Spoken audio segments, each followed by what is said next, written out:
तो आज की कहानी होने वाली है एक रहस्य के ऊपर जिसकी कल्पना किसी ने कभी नहीं की। क्या कभी ऐसा कुछ मुमकिन हो सकता है हमारे इस संसार में? चलिए शुरू करते हैं। कहानी की शुरुआत होती है 18वीं सेंचुरी के एक गांव से, जहां के कोर्ट में यानी कि चर्च में खड़े हम गांव वालों को देखते हैं।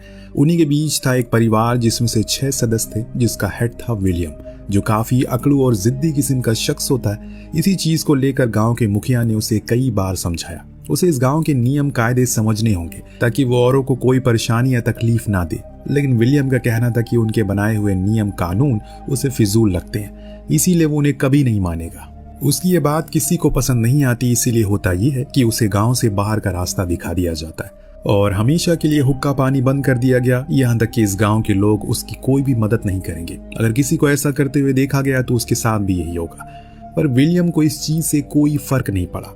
वो चुपचाप अपने परिवार को लेकर गांव से दूर जंगल में बने एक घर में रहने लग गया, जो उसी का बनाया हुआ था, क्योंकि वही उसी की खेती थी।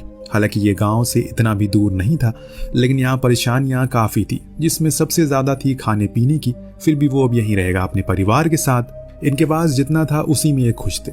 अब अगले दिन थॉमसिस सबसे छोटे बेटे सैम को लेकर खेलने के लिए उसे जंगल के पास लेकर जाती है, क्योंकि वो बहुत रो रहा था। पर अचानक से वो खेलते खेलते कहीं गायब हो जाता है। ऐसा लग रहा है कि मानो उसे किसी ने चुरा लिया हो। बेचारी थॉमसिस उसे हर जगह ढूंढती है, पर उसका कोई अता पता नहीं था। अब इसके अगले सीन में हम सैम को एक अजीब सी औरत के पास देखते हैं, जिसके शरीर पर कपड़े नहीं थे। पर इससे भी अजीब ये था कि वो सैम को बड़े ही डरावने तरीके से छू रही है।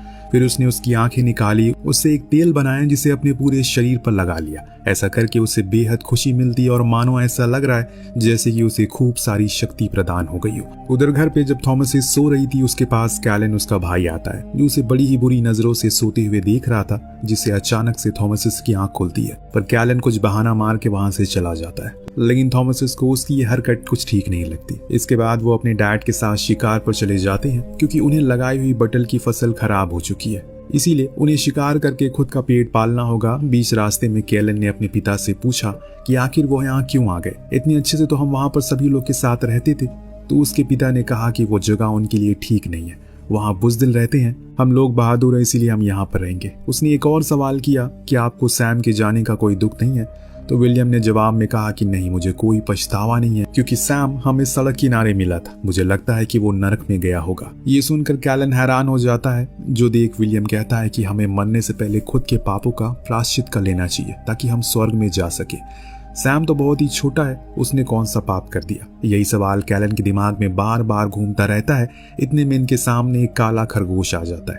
अब खरगोश तो सफेद होता है, तो ये फिर काला कैसे है? खैर, इन्हें अब मीट से मतलब है, इसीलिए विलियम उस पर निशाना साधता है, लेकिन उसकी बंदूक बैकफायर हो जाती है, जिससे वो चोटिल हो गया।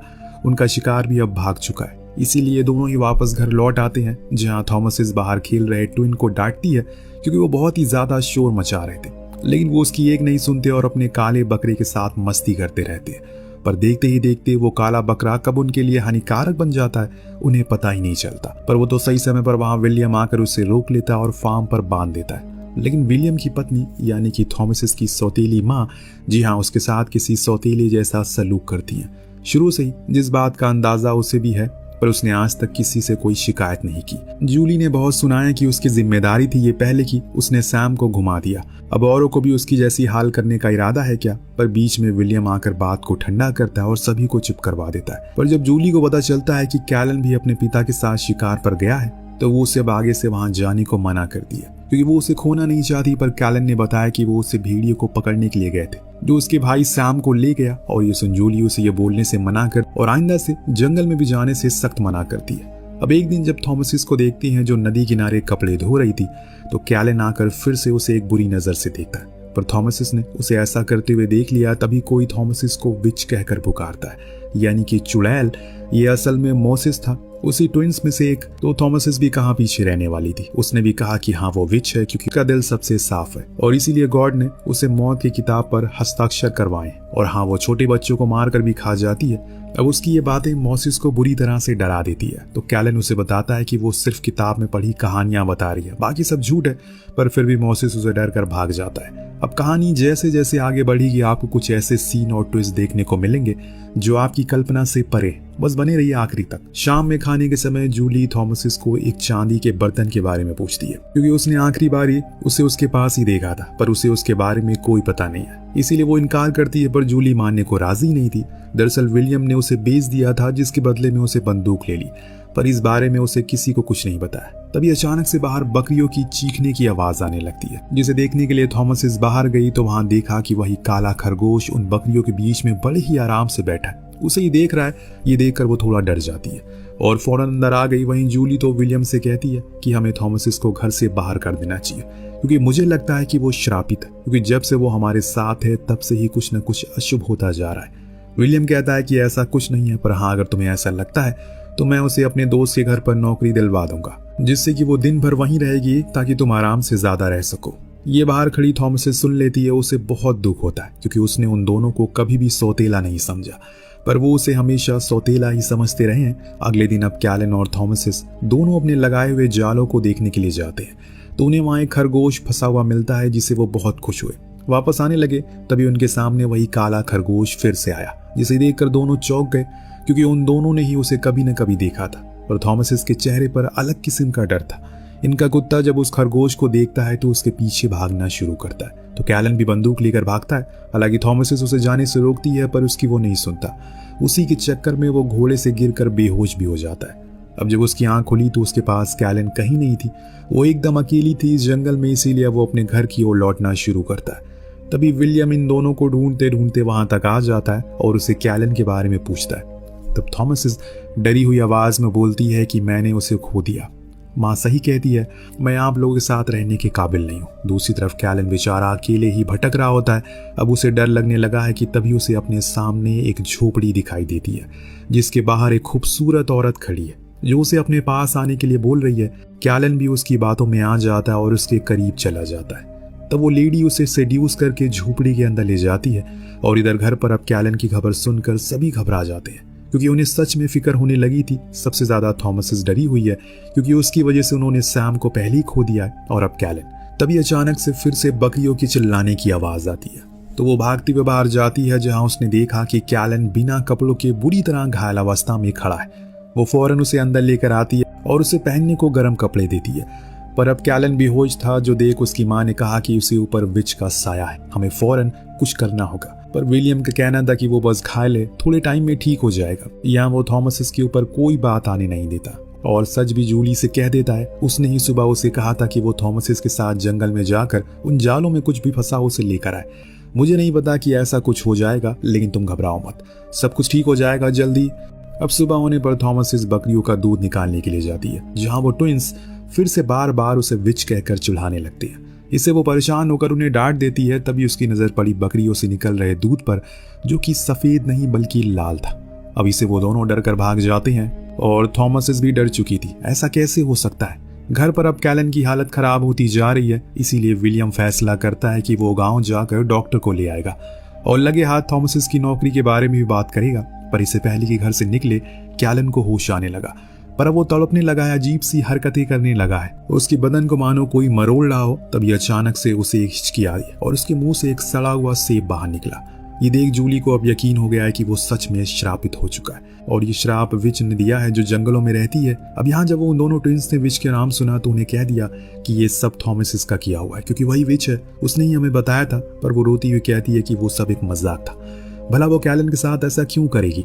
लेकिन यहाँ विलियम सभी को शांत रहने को कहता है और प्रे करने को बोलता है, क्योंकि अब उन्हें गॉड ही बचा सकते हैं। लेकिन तब तक उन दोनों ट्विंस के पेट में अजीब सी मरोड़ होना शुरू होती है। इतने में कैलन के मुंह से खून आने लगता है और अजीब तरीके से वो हंसते हुए अपना दम तोड़ देता है, जो देख सभी बहुत ही ज्यादा मायूस हो जाते हैं। थॉमसिस तो बाहर जाकर रोने लगती है। तब उसके पिता उसके पास आते हैं और पूछते हैं कि बताओ तुम्हारे साथ क्या हुआ। अपने पिता से मुंह से निकले इन सवालों को सुन थॉमसिस तो मानो पागल हो जाती है और कहती है कि अगर वो सच में वो विच होती तो सबसे पहले उन ट्विन को मारती, क्योंकि वो मुझे सबसे ज्यादा परेशान करते हैं। लेकिन मैंने ऐसा कभी नहीं किया और मुझे तो लगता है कि वो विच उस काले बकरे में है, जिसके साथ वो हमेशा खेलते रहते हैं और कभी कभी तो वो उससे बातें भी करते हैं, इसीलिए आपको उसे मार देना चाहिए। विलियम अब परेशान हो चुका है इन चीजों से, इसीलिए वो उसके बालों को पकड़ते हुए फार्म पर लेकर जाता है। वहीं बंद कर देता है। उसके साथ वहाँ ट्विंस भी थे और वो काला बकरा भी। चारों वहीं बंद थे और जाते हुए कहा कि कल वो थॉमसिस को गाँव लेकर जाएगा जहाँ वो नौकरी करेगी और उनसे दूर रहेगी। थॉमसिस अपने पिता को समझाने की कोशिश करती है कि वो जैसा समझ रहे हैं वैसा कुछ नहीं है, लेकिन अब विलियम किसी की नहीं सुनने वाला। रात में कैलन देखती है कि उसका बेटा यानी कि कैलन सैम को लेकर आया, उससे बातें करने की कोशिश कर रहा है, जो देख वो बहुत ज्यादा खुश हुई। कैलन ने कहा कि अगर आपको अच्छा लगता है तो मेरा आना तो मैं रोज आऊंगा, लेकिन उसके लिए आपको हस्ताक्षर करना होगा, वो बनना होगा जो मैं कहूंगा। इस दौरान हम देख पाते हैं कि असल में जो बच्चा जूली के हाथ में था वो एक कौवा होता है जिसे वो ब्रेस्ट फीड कर रही थी। सीन काफी भयानक होता है, लेकिन इससे भी ज्यादा भयानक तो वहां फार्म पर था, जहां इन तीनों को कुछ अजीब सी आवाजें सुनाई दे रही है, जिससे ये बहुत ज्यादा डर जाते हैं और चिल्लाना शुरू करते हैं। तभी अचानक से वहां एक बूढ़ी औरत आकर उन्हीं बकरियों का दूध पीना शुरू करती है, जिससे इनकी घबराहट और होने लगती है और फिर एकदम से अंधेरा छा जाता है। अब जब सुबह हुई तो विलियम घर से बाहर आया, देखा कि उनकी फार्म पूरी तरह से बर्बाद हो चुका है और कुछ नहीं बचा। वो ट्विंस गायब हो चुके हैं, जितनी भी बकरियां थी वो सब की सब मारी जा चुकी हैं। सिर्फ बची है तो वो थॉमसिस, जिसके हाथों में खून है। तभी अचानक से वो काला बकरा आ जाता और विलियम पर खुद की सींग से बार बार हमला करके उसे बड़ी ही बेदर्दी से मार डालता है, जिसकी चीखें सुन जूली बाहर आई और उसने भी सब कुछ देख लिया कि ये सब थॉमसिस का ही करा धरा है, इसीलिए वो उसे मारने के लिए आगे बढ़ती है। तो थॉमसिस ने खुद के बचाव के लिए चाकू का इस्तेमाल किया, जो सीधे लगा उसकी माँ के सीने पर, जिससे वो भी मारी गई। और पूरे परिवार में बची है सिर्फ अकेली थॉमसिस, वो काला बकरा, जिसे बात करने के लिए वो सीधा अस्तबल में जाती है। इस बीच अचानक हम देख पाते हैं कि दिन से रात भी हो चुकी है, तो बड़ी ही अजीब बात थी। अब तो यहाँ थॉमसिस उसे बात करने की कोशिश करती है, क्योंकि उसे शुरू से लगता है कि वो ही असली विच है, उसने ही सब कुछ किया है। अब यहाँ शॉकिंगली वो काला बकरा उससे बात करने भी लगता है, पूछता है कि क्या उसे एक अच्छी जिंदगी चाहिए, क्या उसे अच्छा खाना चाहिए, क्या वो चाहती है कि सब लोग उसकी बात को माने। तो थॉमसिस हाँ में जवाब देती है। तब वो बकरा एक इंसान में तब्दील हो जाता है और उससे कहता है कि ठीक है, मेरी बात मानो, अपने कपड़े उतारो, खुद की हस्ताक्षर करो और मेरी हो जाओ। अब मानो थॉमसिस उसके वश में आ चुकी थी, वो जो कह रहा था वो करती जा रही थी। फिर वो सीधा जंगल में जाने लगती है, उसी बकरी के पीछे पीछे एक जगह पहुंचती है जहां काफी सारी औरतें बिना कपड़ों के बॉनफायर के पास बैठी थी, कुछ अजीब अजीब सी हरकतें कर रही थी। थॉमस भी उन्हें जाकर ज्वाइन कर लेती है, जिससे वो सभी हवा में उड़ने लगती है, जिसमें सबसे ऊपर थॉमसिस थी, यानी कि वो अब सबसे ऊपर है। पर क्या वही विच है या फिर वो बकरे का सब कुछ करा धरा है? अब आपके मन में सवाल आ रहा होगा कि आखिर थॉमसिस को ही क्यों चुना गया।